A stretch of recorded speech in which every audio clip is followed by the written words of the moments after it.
This channel does not promote any violent, harmful, or illegal activities. All content provided by this channel is meant for an educational purpose only.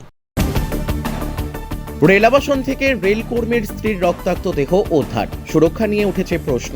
সন্ধ্যার আধার নামতেই Chittaranjan rail শহরে রক্তাক্ত হয়ে উঠল একটি quarters. 28 নম্বর রাস্তার 46/2 বাসভবনে সঞ্চিতা চৌধুরী নামের এক গৃহবধূর নৃশংস হত্যাকাণ্ডে স্তম্ভিত হয়ে পড়েছে গোটা এলাকা। স্বামী প্রদীপ চৌধুরী ডিউটিতে থাকার সুযোগে দুষ্কৃতীরা ঘরে ঢুকে শুধু প্রাণী কেড়ে নেয়নি, লুট করেছে গয়না, উল্টে দিয়েছে আলমারি। কিন্তু হাস্যকর ব্যাপার হলো এসব ঘটেছে পুলিশ আর আরপিএফ এর নাকের ডগায়, যারা নাকি এই শহরের নিরাপত্তার প্রহরী। ঘটনার সূত্রপাত সন্ধ্যা 6:45। সঞ্চিতার ছেলে দেবদত্ত মাকে ফোনে না পেয়ে বাবা প্রদীপকে খবর দেন। রাত 8টায় ডিউটি থেকে ফিরে প্রদীপবাবু দেখেন দরজা খোলা, ঘরের ভেতর তছনছ। বারান্দার দিকে রক্তাক্ত দেহ পড়ে আছে স্ত্রী। বিছানায়, মেঝেতে, দেওয়ালে রক্তের দাগ। গয়নার বাক্স ছড়িয়ে ছিটিয়ে, আলমারি হাট করে খোলা। পুলিশ বলছে ধারালো অস্ত্রের আঘাত করা হয়েছে।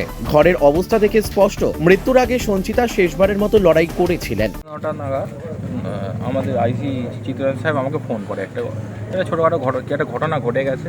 সেই ঘটনার সময় আমরা চলে আসি। আসার পর দেখি 46/2 এই ঘরে একজন মহিলা পড়ে আছেন।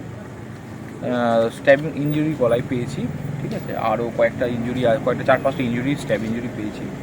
পড়েছিলেন, উনি মারা গেছেন। সে কি মনে হচ্ছে?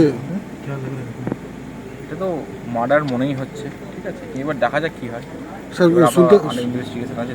স্যার শুনতে পাওয়া যাচ্ছে নাকি আলমারি ফালমারি ভাঙার অবস্থায় ছিল? না ভাঙা না, ওলট পালট আছে, ভাঙার কিছু ওলট পালট কোনো সবই ভাঙা কোনোটা নেই।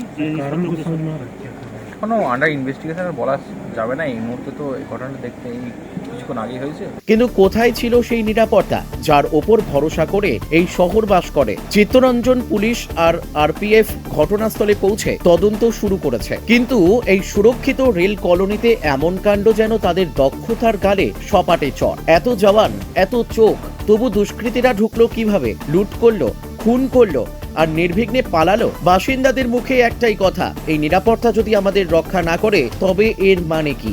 খবর পাই এবং সে ছুটে আসে বাড়িতে যে তার মিসেসকে মার্ডার করে দেওয়া হয়েছে। এবং যেটা খবর পাওয়া যাচ্ছে, এসে আমরা যেটা দেখছি যে পুরো বাড়ি তছনছ করে দেওয়া হয়েছে। আলমারি ফালমারি সমস্ত কিছু ভেঙে তার জিনিসপত্র লুটপাট করা হয়েছে এবং নৃশংসভাবে মার্ডার করা হয়েছে।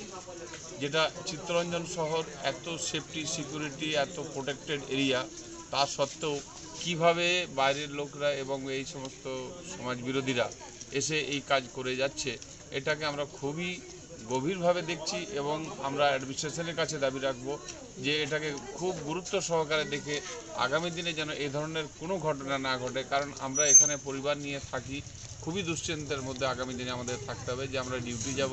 এখানে সবাই সিঙ্গেল ফ্যামিলি, কারো কারো বাড়ির হাজব্যান্ড ওয়াইফ শুধু দুজন থাকে, ছেলেমেয়েরা বাইরে থাকে। আজকে প্রদীপ চৌধুরীর বাড়িরও তাই অবস্থা ছিল, ছেলেমেয়ে তারা বাইরে আছে।